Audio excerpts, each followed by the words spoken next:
2015 সালের পরে পশ্চিমবঙ্গে কোনো রিক্রুটমেন্ট হয়নি, তাই প্রচুর শিক্ষিত যুবক যুবতীর বয়স চলে গেছে। 5 বছর এক্সটেনশন মানে আবেদনের বয়সের ঊর্ধ্বসীমা ক্যাবিনেট মঞ্জুর করলো।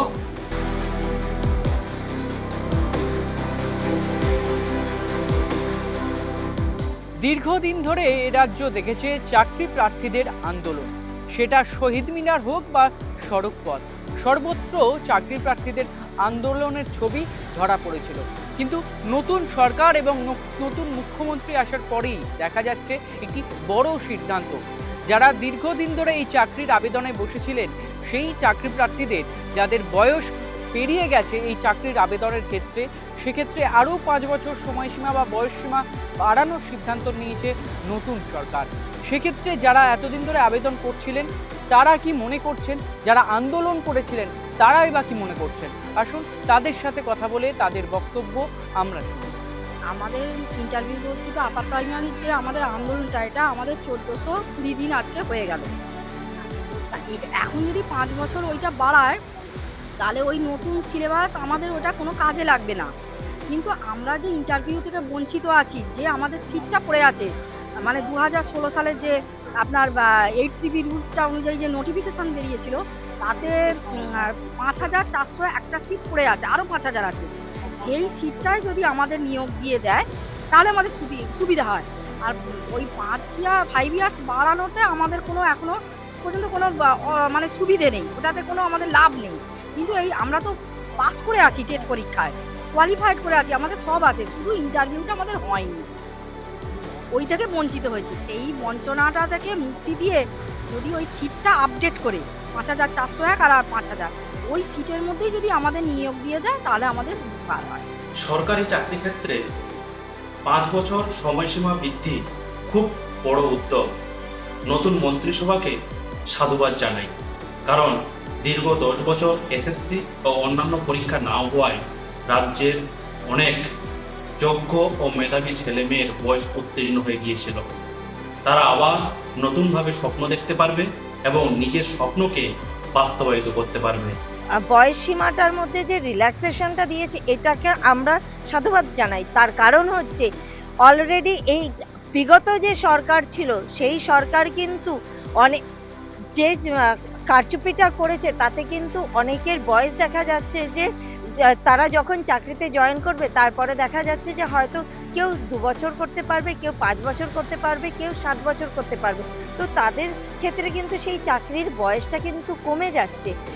তো এখন যে সরকার এসছে সে যখন 5 বছর রিল্যাক্সেশনটা দিচ্ছে তার মানে এটাকে আমাদের অত্যন্ত আশাবাদী ভাবেই হচ্ছে নিতে হবে। তার কারণ হচ্ছে আমাদের তো পিঠ তো বিগত সরকার তো পিঠ তো দেয়ালে ঠেকিয়ে দিয়েছিল, আমাদের তো করণীয় কিছু ছিল না। সেই ক্ষেত্রে আমি তো বলবো এটা খুব ভালো হয়েছে। নিয়োগ ক্ষেত্রে আবেদনের বয়সের ঊর্ধ্বতন সময়সীমার 5 বছরের একটি ছাড় দেওয়া হয়েছে এবং এই ঘোষণা অত্যন্ত সময় উপযোগী ও কার্যকরী বলেই আমরা মনে করছি। কারণ বিগত 15 বছর যাবৎ এ রাজ্যে সেরকম কোনো নিয়োগ হয়নি এবং যে কটা নিয়োগ হয়েছে যে কোনো ক্ষেত্রেই তা অত্যন্ত দুর্নীতিযুক্ত এবং প্রতিটি নিয়োগেই অনেক প্রশ্ন আমরা এর আগেও দেখেছি। এবং আমরা 2016 প্যানেল যারা যোগ্য শিক্ষক, আমাদের তো পুরো প্যানেলটাই বাতিল হয়ে যায় এই দুর্নীতির জন্য। তাই মাননীয় মুখ্যমন্ত্রীর এই ঘোষণা যারা বেকার, যারা যুবক, যারা দীর্ঘ 15 বছর ধরে বঞ্চিত তাদের মনে অবশ্যই একটা আশার আলো জগিয়েছে। চাকরি ক্ষেত্রে 5 বছর যে বাড়ানো হলো, আমরা এসএলএসটি ফ্রেশার্স মঞ্চের পক্ষ থেকে আমরা এই সিদ্ধান্তকে সাধুবাদ জানাই। পাশাপাশি বর্তমান রাজ্য সরকারের কাছে আমাদের বিশেষ অনুরোধ, এই যে যোগ্য চাকরিহারা শিক্ষকরা যারা চাকরি হারিয়েছেন তৎকালীন রাজ্য সরকারের অনেক ভুল কর্মকাণ্ডের ফলে, তাদেরকে পুনরায় তাদের চাকরিতে নিয়ে আসা হোক যোগ্যতার ভিত্তিতে। একদম সবসময় স্বাগত, তাদেরকে যে একটা চান্স দেওয়া হচ্ছে, যারা তাদের সব আশাই একদম মানে জলাতলে চলে গেছিল, সেইটা থেকে নতুন একটা আশা জাগছে এবং তারা নতুনভাবে নিজেদেরকে তৈরি করবে সেই জায়গায় উপযুক্ত করার। আমাদের পাশাপাশি অনেক চাকরি প্রার্থী রাস্তায় বসেছিলেন এবং তারা বিভিন্নভাবে যখন আন্দোলন করেছেন বিরোধী দলনেতা হিসেবে তিনি সবারই পাশে ছিলেন। বর্তমানে তিনি সরকারে এসেছেন এবং আমার মনে হয় তিনি তার সেই সহানুভূতির জায়গা তারা পাবেন। যারা বিগত প্রায় 10 বছর ধরে রাস্তায় পড়ে আছেন, যাদের চাকরি পাওয়ার বয়সটা অতিক্রান্ত হয়ে গেছে, তাদেরকে তিনি একটা সুযোগ দেবেন এবং সেই সুযোগ পেয়ে তারা সেই সুযোগের সদ্ব্যবহার করে সেই জায়গায় আসবেন। অনেকটাই আশা করছি এই সরকার তাদের প্রতি সহানুভূতির দৃষ্টি নিয়ে থাকবে। যে আমাদের যে নতুন মুখ্যমন্ত্রী, তিনি চাকরির যে বয়সের পরিসীমা সেটা 5 বছর বাড়িয়েছে। যাদের 40 ছিল 45, যাদের 35 ছিল 40, যাদের 45 ছিল তাদের 50, মানে 5 বছরের এক্সটেনশন করেছে। পুরাতন সরকার 15 বছরে 9 থেকে 10টা এসএসসি নিতে পারত, কিন্তু সেটাও নেয়নি। 5 বছরে 5টা এসএলএসটি চাই আমরা, বেকারদের কর্মসংস্থান চাই। একটা নতুন পদক্ষেপ এই পরিবর্তনের সরকার করলো, যেটাকে আমরা সাধুবাদ জানাই। 5 বছরের বয়সের ছাড় দিয়ে তাদেরকে যখনই সরকারি চাকরির পরীক্ষার কোনো আবেদন বেরোবে সেই সুযোগটুকু অন্তত দিল যে তারা পরীক্ষায় বসতে পারবে এবং তাদের সরকারি চাকরির যে আশাটা, যে আকাঙ্ক্ষাটা, সেটা পূরণ করার সুযোগ নিশ্চয়ই পাবে।